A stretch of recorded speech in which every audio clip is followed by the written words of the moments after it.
오늘의 말씀 로마서 2장 1절에서 16절까지 말씀입니다. 그러므로 남을 심판하는 사람이여 그대가 누구이든지 죄가 없다고 변명할 수 없습니다. 그대는 남을 심판하는 일로 결국 자기를 정죄하는 셈입니다. 남을 심판하는 그대도 똑같은 일을 하고 있기 때문입니다. 하나님의 심판이 이런 일을 하는 사람들에게 공정하게 내린다는 것을 우리는 압니다. 이런 일을 하는 사람들을 심판하면서 스스로 그런 일을 하는 사람이여 그대는 하나님의 심판을 피할 수 있을 줄로 생각합니까? 아니면 하나님께서 인자하심을 베푸셔서 그대를 인도하여 회개하게 하신다는 것을 알지 못하고 오히려 하나님의 풍성하신 인자하심과 너그러우심과 오래 참으심을 업신여기는 것입니까? 그대는 완고하여 회개할 마음이 없으니 하나님의 공정한 심판이 나타날 진노의 날에 자기가 받을 진노를 스스로 쌓아 올리고 있는 것입니다. 하나님께서는 각 사람에게 그가 한 대로 갚아주실 것입니다. 참으면서 선한 일을 하여 영광과 존귀와 불멸의 것을 구하는 사람에게는 영원한 생명을 주시고 이기심에 사로잡혀서 진리를 거스리고 불의를 따르는 사람에게는 진노와 분노를 쏟으실 것입니다. 악한 일을 하는 모든 사람에게는 먼저 유대 사람을 비롯하여 그리스 사람에게 이르기까지 환난과 고통을 주실 것이요 선한 일을 하는 모든 사람에게는 먼저 유대 사람을 비롯하여 그리스 사람에게 이르기까지 영광과 존귀와 평강을 내리실 것입니다. 하나님께서는 사람을 차별합의 없이 대하시기 때문입니다. 율법을 모르고 범죄한 사람은 율법과 상관없이 망할 것이요 율법을 알고 범죄한 사람은 율법을 따라 심판을 받을 것입니다. 하나님 앞에서는 율법을 듣는 사람이 의로운 사람이 아닙니다. 오직 율법을 실천하는 사람이라야 의롭게 될 것이기 때문입니다. 율법을 가지지 않는 이방 사람이 사람의 본성을 따라 율법이 명하는 바를 행하면 그들은 율법을 가지고 있지 않아도 자기 자신이 자기에게 율법입니다. 그런 사람은 율법이 요구하는 일이 자기의 마음에 적혀 있음을 드러내 보입니다.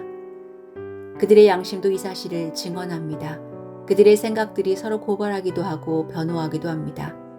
이런 일은 내가 전하는 복음대로 하나님께서 그리스도를 내세우셔서 사람들이 감추고 있는 비밀들을 심판하실 그날에 드러날 것입니다.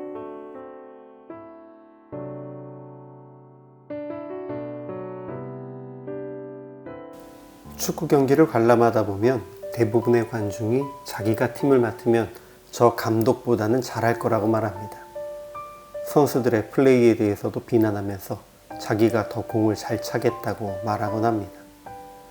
그렇지만 현실은 축구를 직업으로 가지고 있는 이들과 평범한 관중의 그 수준을 비교할 수 없는 것입니다. 그래도 타인을 판단하고 비판하는 것이 사람의 본성인가 봅니다.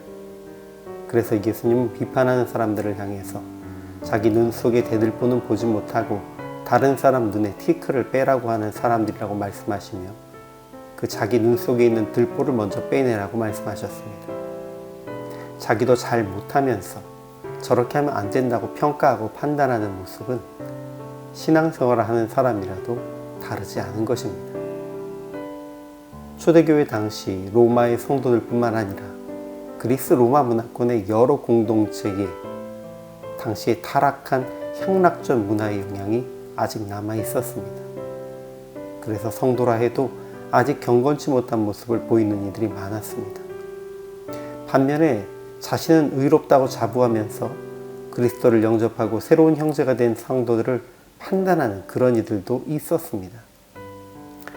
어떻게 교회 다니는 사람이 그럴 수 있어? 라고 말하면서 그런데 정작 자신이 그렇게 행하고 있는 것은 깨닫지 못하는 그런 부류들이었습니다. 그런 이들은 또한 주의 은혜를 권리로 착각하기도 합니다.